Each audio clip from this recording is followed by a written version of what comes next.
To clear cache on a Samsung S25, first of all, you will have to prepare your USB cable and also your PC.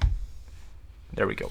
So now just start by connecting cable inside your charging port, and this second end of the cable you have to connect straight into your PC. Now you will have to unlock your phone. As you can see, in my case I cannot actually insert, so I will try to do this one more time. Okay, right now everything is fine. And now we get charging information. We have to start by restarting our phone.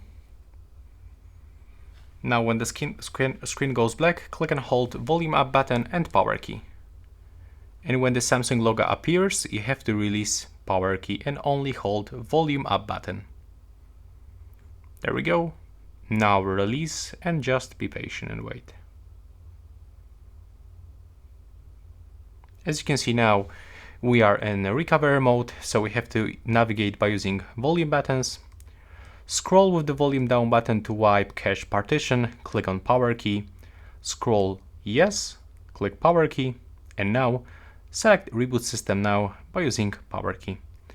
Now you can finally unplug this cable and just wait until the phone turns on. It will take probably around few seconds. If you find it useful, please leave a like and a comment below.